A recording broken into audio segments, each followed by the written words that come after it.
ഞാനൊരു കഥയോർത്തു പോവുകയാണ്. കാലവർഷക്കെടുതിയിൽ നമ്മുടെ പാണാട് പുഴ കര കവിഞ്ഞൊഴുകുമ്പോൾ ഒരു 6 വയസ്സുകാരൻ കൊച്ചുകുട്ടി തന്റെ കൊച്ചു വള്ളത്തിൽ തന്റെ നാട്ടുകാരെ അക്കരെ ഇക്കരെ കടത്തുന്ന കാഴ്ച കണ്ട് എന്റെ കണ്ണ് നിറഞ്ഞിട്ടുണ്ട്.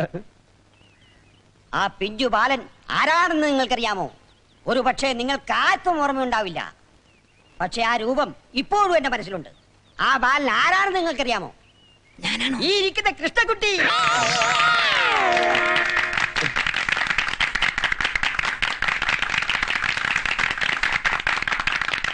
ആ ചെറുപ്രായത്തിൽ തന്നെ ആൾക്കാരെ അക്കരെ ഇക്കരെ കടത്താനുള്ള വാഞ്ചന ഈ ബാലനിൽ കുടികൊണ്ടിരുന്നു എന്നുള്ളതാണ് നക്കന സത്യം.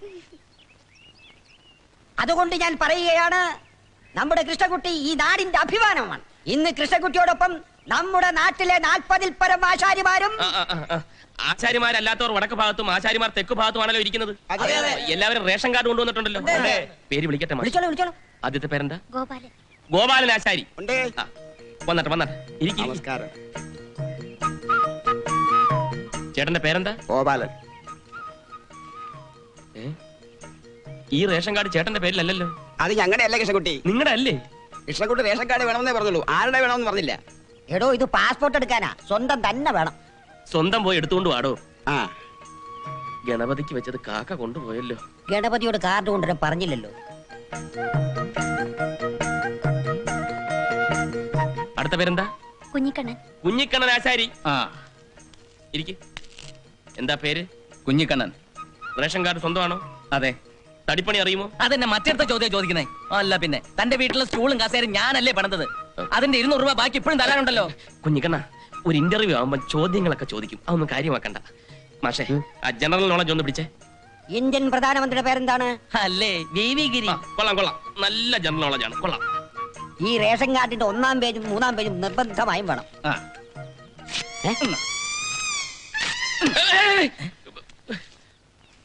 കുഞ്ഞിക്കണ്ണ, തന്റെ കുടുംബം ഇനി എങ്ങനെ റേഷൻ വാങ്ങും? വേണമെന്നേ ഞാൻ പറഞ്ഞുള്ളൂ, കീറാൻ ഞാൻ പറഞ്ഞില്ല.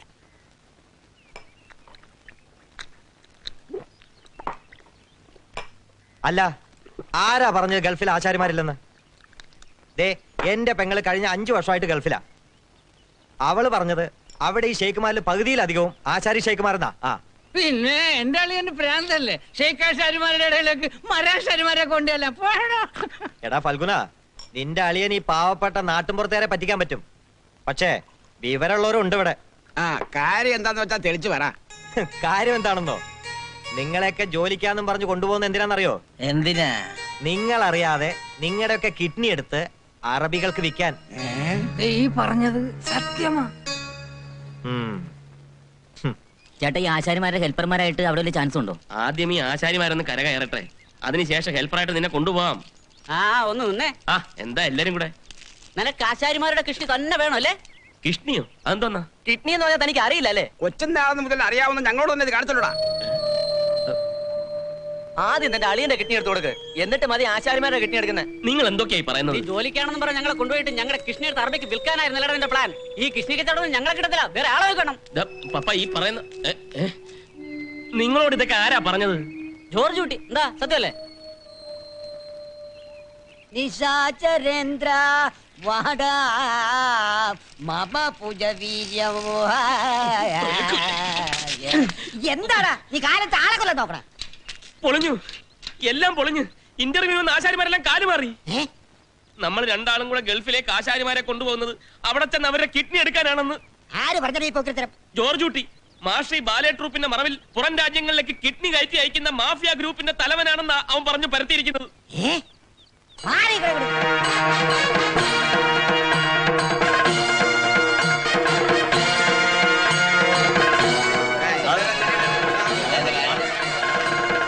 എന്താ പ്രശ്നം? മാഷ് ജോർജ് കുട്ടിയെ കൊല്ലാൻ പോകും. ഇന്ന് തന്നെ വല്ലോ? പിന്നെ നടക്കാതെ.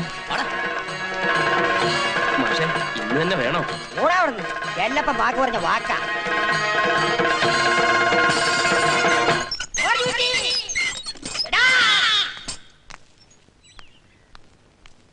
അങ്ങോട്ട് ഇന്ന് ചോദിക്കേ, ഞങ്ങളെല്ലാം പിന്നിലുണ്ട്. നീ നാട്ടുകാർ രക്ഷപ്പെടാൻ സമ്മതിക്കില്ലല്ലടാ. ഞാൻ എന്തെടുത്തിട്ടാ മാഷേ? ഞാൻ എന്റെ ബാലെ ട്രൂപ്പിന്റെ മറവിൽ വിദേശത്തേക്ക് കിഡ്നി കയറ്റി അയക്കുന്നു നീ പറഞ്ഞോ? മാഷ് കയറ്റി അയക്കുന്നു ഞാൻ പറഞ്ഞില്ല. അങ്ങനെ കിഡ്നി കയറ്റി അയക്കുന്ന ചില ഡാൻസ് മാഷുമാർ ഇവിടെ ഉണ്ടെന്ന് പറഞ്ഞത് ശരിയാ. ഈ നാട്ടിൽ മാഷല്ലാതെ പിന്നെ വേറെ ഏത് ഡാൻസ് മാഷാണ് ഉള്ളത്? ഇത് അവന്റെ ടെക്നിക്കാണ്. അടിച്ചവന്റെ കവാലെ കുറ്റി പൊട്ടിക്ക്. ഞങ്ങളെല്ലാം പിന്നിലുണ്ട്. ഓക്കെല്ലോ ആശാരിമാരുടെ കിറ്റ് വിറ്റ് വീട്ടു ചെലവ് നടത്തേണ്ട ഗതികേടൊന്നും എന്റെ കുടുംബത്തിൽ ഇല്ലടാ. ആ കിട്ടി പ്രശ്നമൊക്കെ തീർന്നല്ലോ, എല്ലാവർക്കും ബോധ്യപ്പെട്ടല്ലോ. ആ പിരിഞ്ഞേ പിരിഞ്ഞേ പിരിഞ്ഞേ പിരിഞ്ഞേ മാഷേ വാ. പകുതി കാശിന് വിസ കിട്ടുമെങ്കിൽ അത് നഷ്ടപ്പെടുത്തലും തന്നെ ഞാനും പറയുന്നത്. പക്ഷേ അതിന് ആധാരം പണപ്പെടുത്താന്ന് പറഞ്ഞാ തിരിച്ച് വീട്ടിലോട്ട് ചെല്ലുമ്പോ ഫൽഗുണി ചേട്ടന്റെ അമ്മയോട് ഞാനെന്ത് പറയും? പിന്നെ എന്ത് ചെയ്യണമെന്നാ ചേച്ചി പറയുന്നത്? വീതം വെക്കാത്ത സ്ഥിതിക്ക് ഈ വീടിനും പുരയിടത്തിനും എല്ലാവർക്കും തുല്യ അവകാശമാണ്. കല്യാണപ്രായം കഴിഞ്ഞ് നിൽക്കുന്ന പെൺപിള്ളേരുള്ള വീടായത്. ആ കല്യാണം കഴിച്ചവരുടെ കാര്യമൊന്നും പറയാതിരിക്കാൻ നല്ലത്. എന്റെ കല്യാണത്തിന് ഫൽഗുണ ചേട്ടന് കൊടുക്കാമെന്ന് പറഞ്ഞതിന്റെ പകുതി പോലും അച്ഛൻ കൊടുത്തിട്ടില്ല. അറിയാലോ അമ്മയ്ക്ക്. നാട്ടുകാരേട്ട എന്ത് പറയും? ആ നാട്ടുകാർ പറയുന്ന കേൾക്കാൻ പോയാലേ ചേട്ടന് ഗൾഫിൽ പോകാൻ പറ്റത്തില്ല. നീ പോടി. അഭിപ്രായം പറയാൻ നിന്നെ ആരാണ്ട് ഇങ്ങോട്ട് വിളിച്ചോ? എടാ കൃഷ്ണൻകുട്ടി, നീ ഞാൻ പറയുന്നത് കേക്ക്. ആധാരം പണയപ്പെടുത്തി കിട്ടുന്ന വിസ കൊണ്ട് ആദ്യം ഫൽഗുണ ചേട്ടൻ പോയി. ചേട്ടനാണെങ്കിൽ ഇവിടെ ഒരു പണിയും ഇല്ലാണ്ടിരിക്കല്ലേ. ഉറക്ക വിസ അല്ല ഇത്. ഗൾഫിൽ ചെന്നിട്ട് എന്തോ ചെയ്യാനാ? ചൊറിയും കുത്തിയിരിക്കാനോ? ഈ ചൊറികുത്തിയും വായി നോക്കിയാണെന്ന് അറിഞ്ഞോണ്ടല്ലേ എന്നെ ഇങ്ങനെ കെട്ടിച്ചു കൊടുത്തത്. അയ്യടാ 5 പവന് 25,000 ഒലിവയ്ക്ക് ഏത് കോന്തം വരും? പ്രസന്നകുമാരി നിർത്ത്.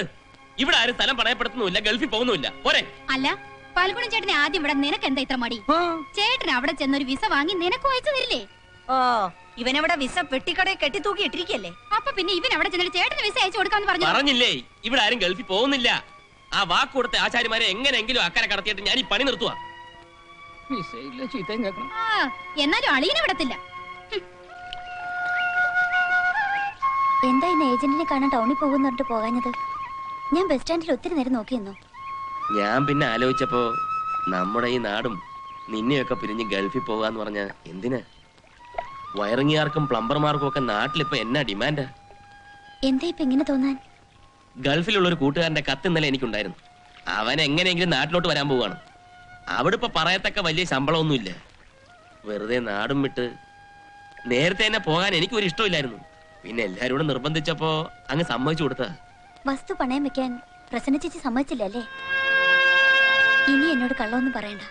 എല്ലാം ഞാൻ അറിഞ്ഞു. അല്ലേലും ഇത്തരം കാര്യങ്ങളൊന്നും എന്നോട് പറയത്തില്ലല്ലോ. ഞാനാരാ? ഒരു അന്യജാതിക്കാരി പെണ്ണ്. സീത ഞാൻ വേണ്ട, എനിക്കൊരു കാര്യം അറിഞ്ഞാൽ മതി.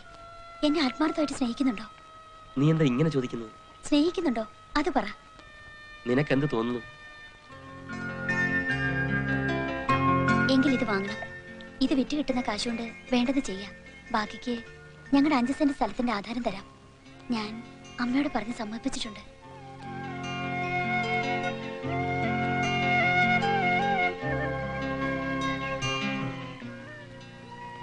എന്നോട് അല്പമെങ്കിലും സ്നേഹം ഉണ്ടെങ്കിൽ ഇത് വാങ്ങണം.